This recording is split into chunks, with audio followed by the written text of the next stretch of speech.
thank you for the survivors that managed to go through the weekend and decided to occupy the last hour here. My name is Bruno Ceschel. I run a project called Publish Be Happy, and over the course of the weekend we had an installation just outside the fair. Hopefully some of you have seen it, by Blalock. It was made of 8 movable walls where performances and workshop was running over the course of the entire duration of the fair.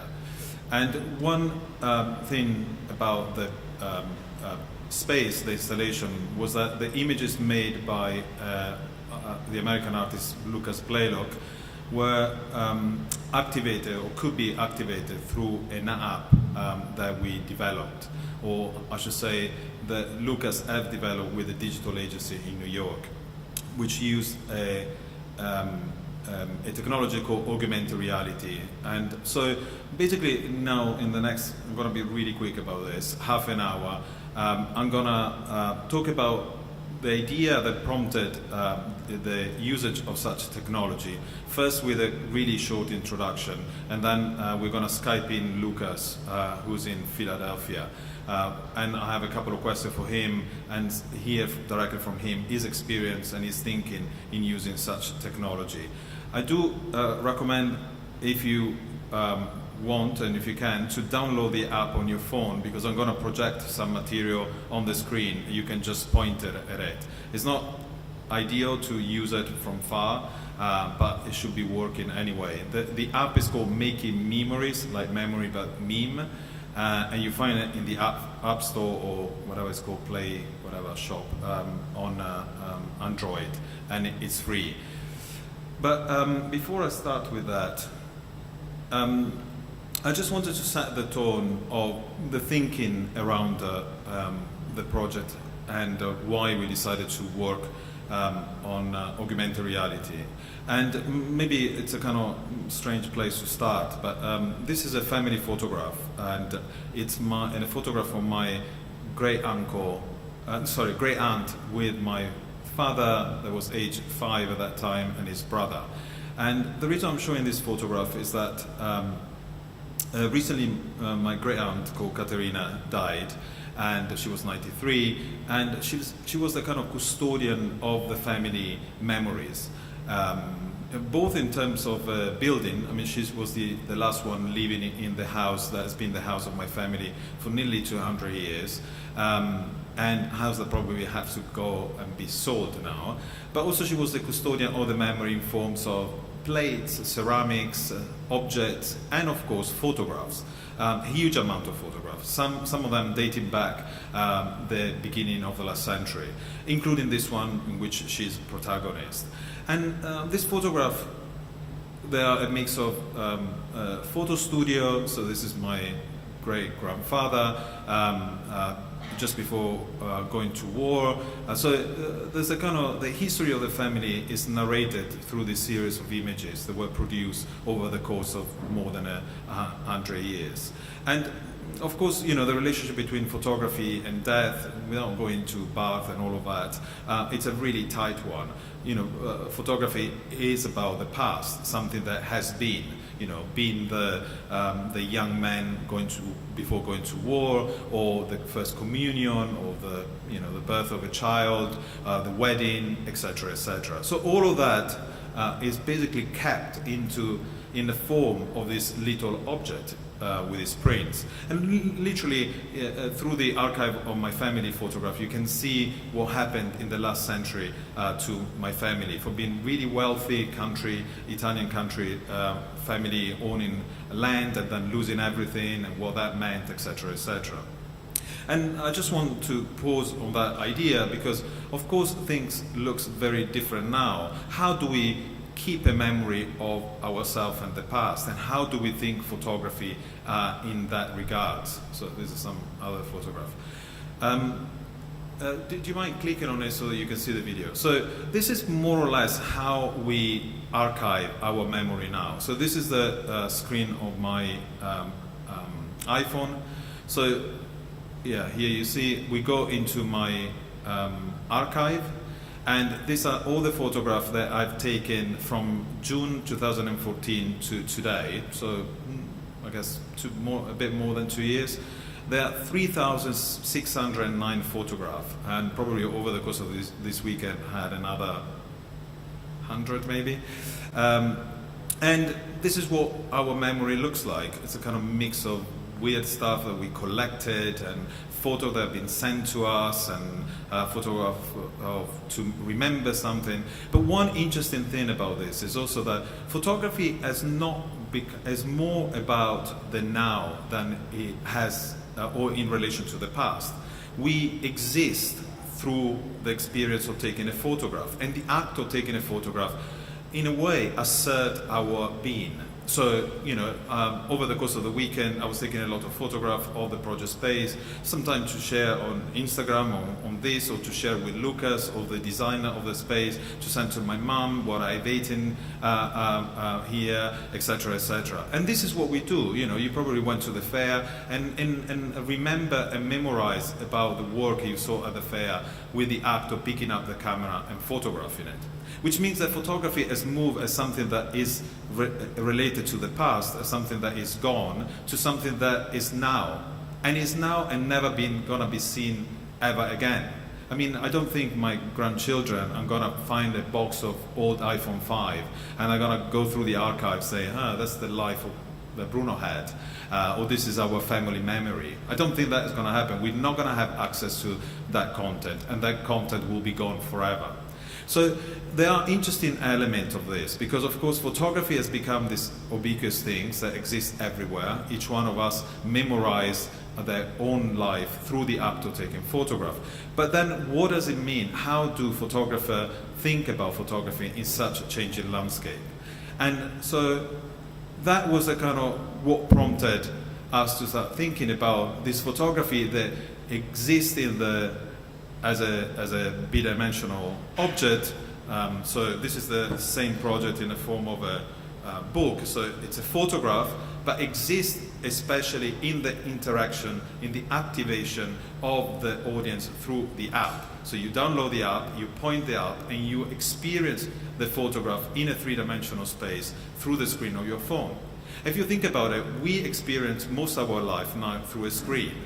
Being the screen of a computer or our phone. We want to go to A to B, we need to put our app on Google Map and kind of experience, or do we want to go and eat somewhere, we bring it up. It's all obvious. So what does it mean then for an artist to think about this completely brand new relationship?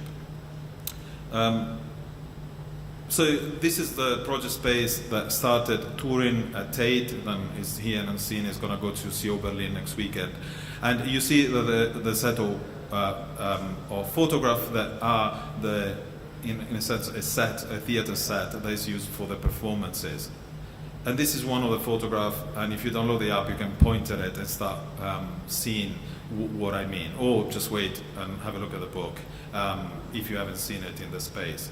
So maybe this is the time that we can call Lucas and let him talk about this relationship between photography. Let's hope he's going to pick up, otherwise it's going to be me.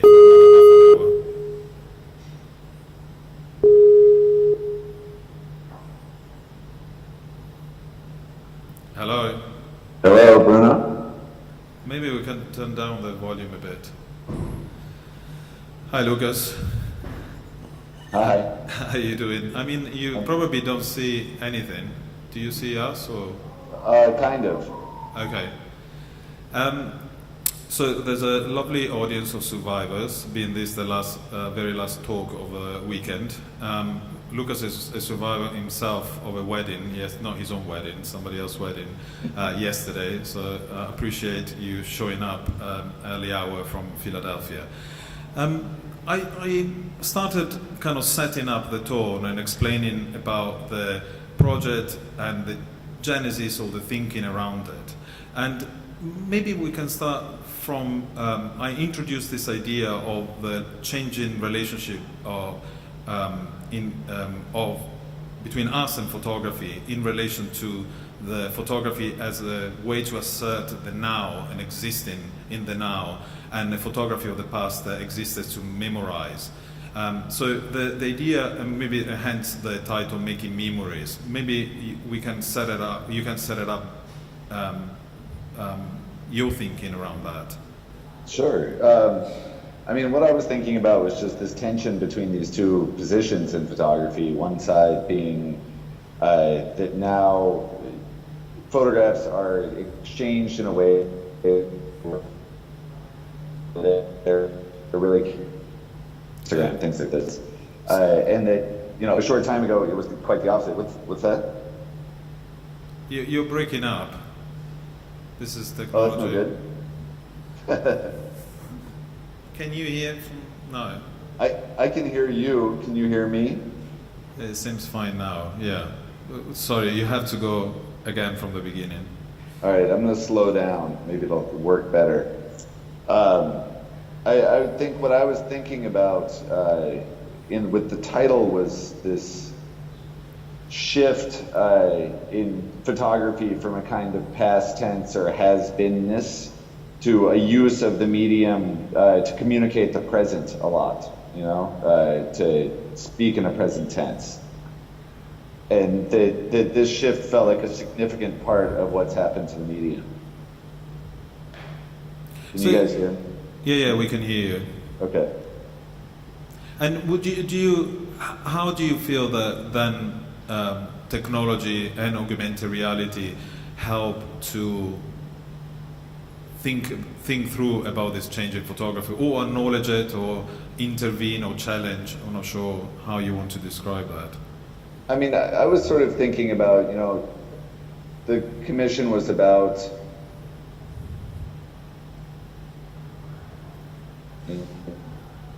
and it's very performative. We can only. He looks a bit like a warrior. Does it work on your side? No. This is gonna be painful, I think. Maybe we should call him back.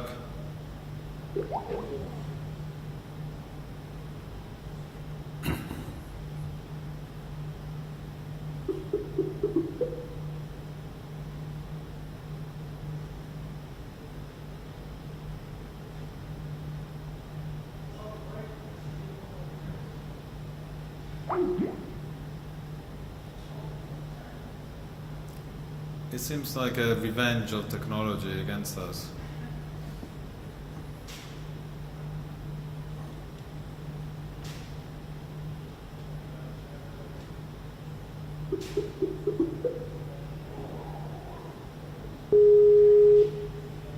Maybe we don't need video, I don't know. Okay, we changed connection. So it should be working now. Yeah. Do you mind starting again from that question? No. The idea was about.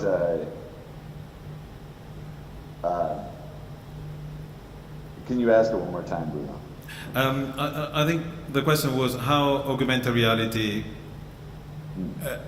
Why using augmented reality to address that issue and the changing of the relationship between us and photography? Well, I feel like the augmented reality was sort of it was a starting point with this project. You know, it was like the way in. It was like one of the known variables at the beginning. And when I was thinking about making this sort of architecture, I was thinking about the way that it would exist as a sort of like a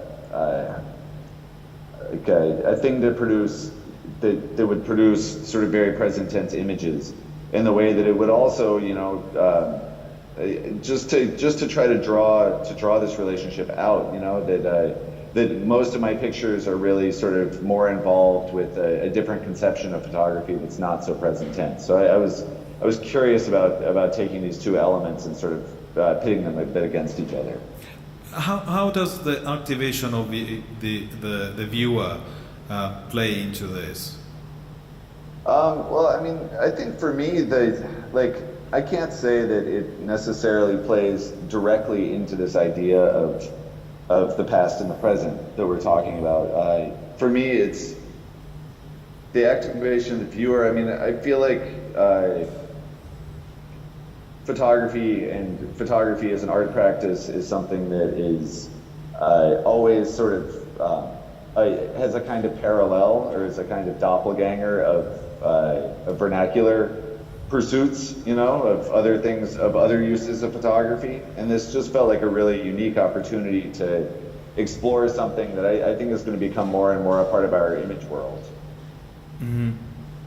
Because the process of the commission was that we asked Lucas to engage with a technology that he wasn't familiar with. I don't know if you ever tried it before the commission. No.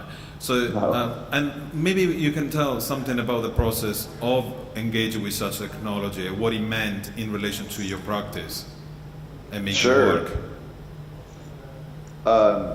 Yeah, it was really new. I mean, I think we started out, and it was sort of like I've described it before as trying to write a novel in a language I don't speak. You know, it felt really foreign, and the kinds of movements I could make in it were really different than the ones I was accustomed to. Like, my work has been set up against the constraint of photography for a number of years, and this project really sort of tossed a lot of that out. You know, like a lot of the rules that I would normally have to play by were all of a sudden not the rules of the game. So it shifted a lot of things, and it really, you know, it was. I think I've been sort of using photography as a thing to understand, as a sort of standard that I can assume that everyone understands in basically the same way. And this was a much more sort of constructive thing. You know, if my relationship to photography has been somewhat deconstructive, this one really had to be built from the ground. So, how much do you generally think about the way the photograph are read by an audience? And did you have to think differently in this case, or the audience wasn't there in the, so to speak, picture? Totally. Yeah, I mean, I think I really count on the idea, like, I don't sort of think about it's not like I'm trying to get across a very specific set of symbols or something that I want the audience to read a picture in a certain way. But I am really like, I feel like by making photographs, I am making work in a language that a lot of people speak, you know? And so by taking up that language, I feel like I have a relationship to people's, to the viewer's relationship to the picture. And in this one, that relationship, or the sort of trust in that relationship gets really broken down. I mean, these things don't act like photographs, and that's sort of what's interesting about them. So do you think we're still talking about photography? I don't know. I mean, I think that photography is something that keeps changing. You know, it's something that technologically its base has shifted throughout its history, and I feel like if we take up this technology to make family photos and to watch the news and to do things like this, then yes, it will become more and more a part of photography, or the tradition that photography is a part of. But if it remains, I don't know. I think it's too early to say, I guess, is the truth. Because I mean, more and more I see people interacting with both the installation and the book. I think the relationship isn't that one that traditionally we have with an image.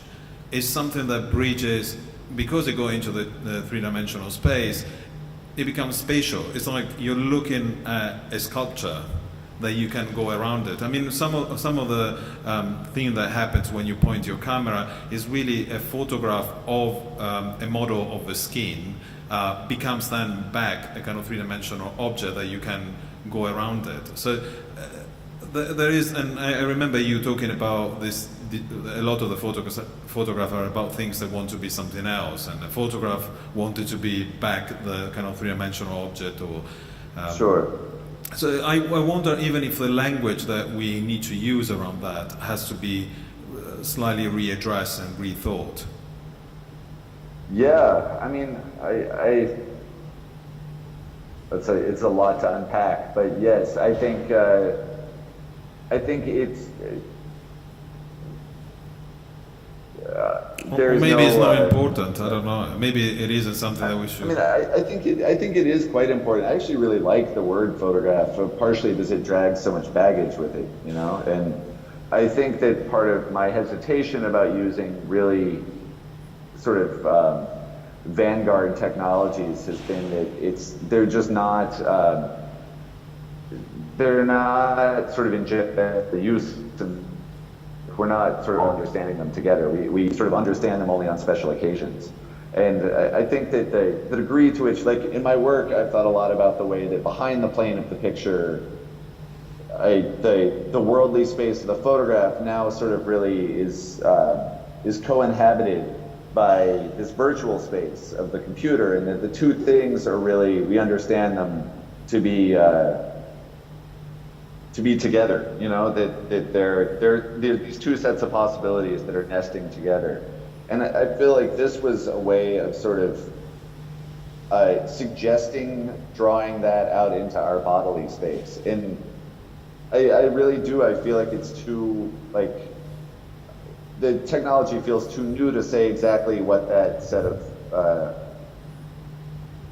relationships is going to be. I mean, you know, I know that people are designing, you know, desktops for our kitchens and stuff like that. So it's I feel like the graphic user interface, the next generation, is going to probably have a lot more of this kind of energy in it. And the other things in relation to your artwork is that we did have a conversation around thinking, what is the artwork? You know, is the artwork the photograph, the kind of bidimensional photograph?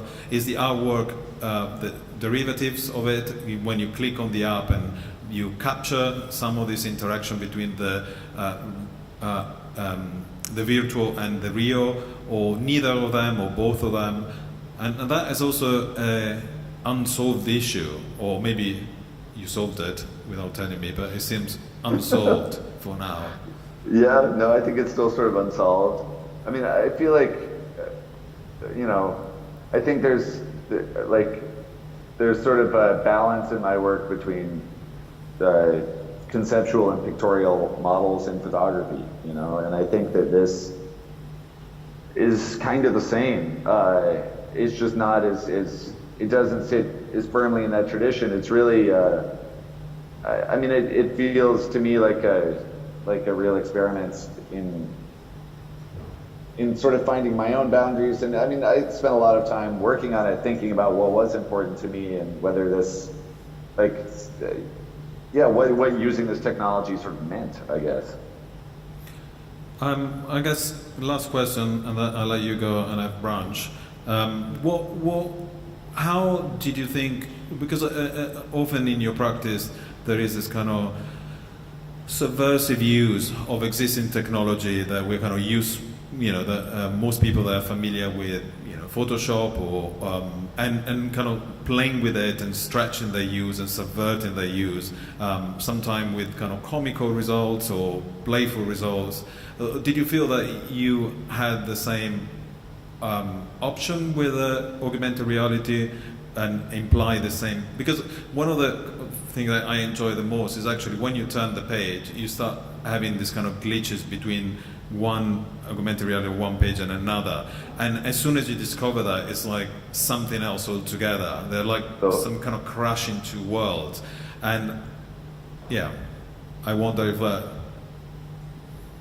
Yeah, I mean, I think that my like when I first sort of got a hold of the technology, I think my first inclination was to use it in a similar way to the way that I've used Photoshop, you know, and I definitely thought about that and sort of tried to figure out how I could put some pressure on it. But I think it being so new for me, it turned into more of like me figuring out a kind of index of activities or moves that could happen within it, you know, like I feel like it's, you know, when things are new, it's harder to, you know, I feel like working against something or like performing something in the wrong way it becomes more of a reality the better you know the tool you're using, you know. So it was a bit of a different position, but I think that especially, you know, the one that disappears, say, you know, is sort of asking the technology to do things that no one probably else would ask the technology to do. I'm just gonna ask the very last question, which is, yeah, sure. After the first the installation at Tate Modern, you kind of left quite excited about the possibility with it, even though I should say that it was a really stressful enterprise to put it together on your part. Few months down the line, how do you feel, what do you think about the possibility and the technology? Is that something that you feel needs to be pursued or you want to pursue more? I would like to do another project with it. I don't have the inclination to sort of like draw it into the center of my project, you know, like I still remain more interested in the constraints of photography than I am in breaking out of them. But I think that doing this project, it made me sort of aware of a vocabulary within this technology that I think I would be interested in performing again, you know, and figuring out. But it's exciting, it's strange, you know, and I think new tools can feel, they have like a certain kind of specialness.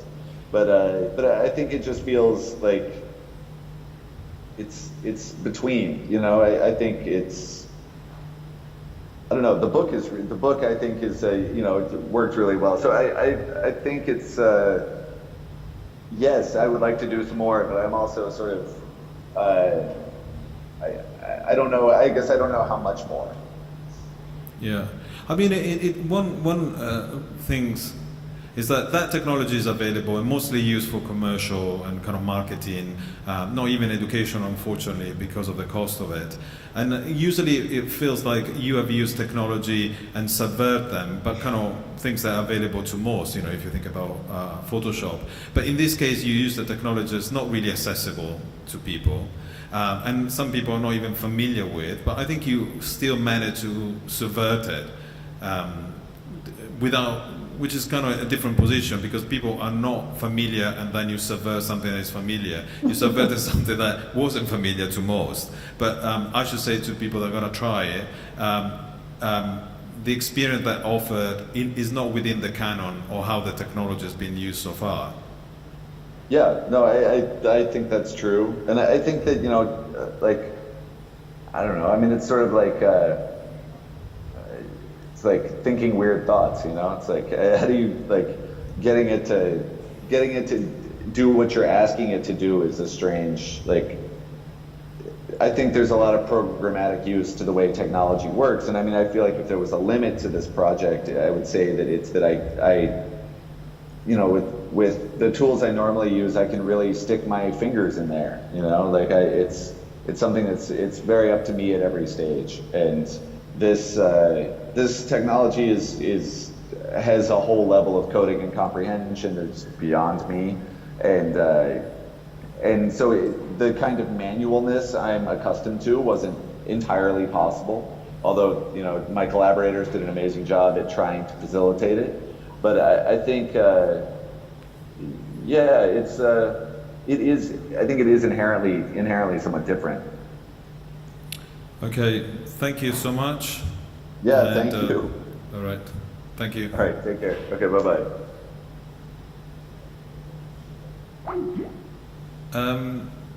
So I think the best thing, well, I guess if you have any question regarding this, or I just recommend to give it a try, because it's quite hard to talk about things that without trying them, especially because it's a kind of personal one-to-one relationship. Thank you.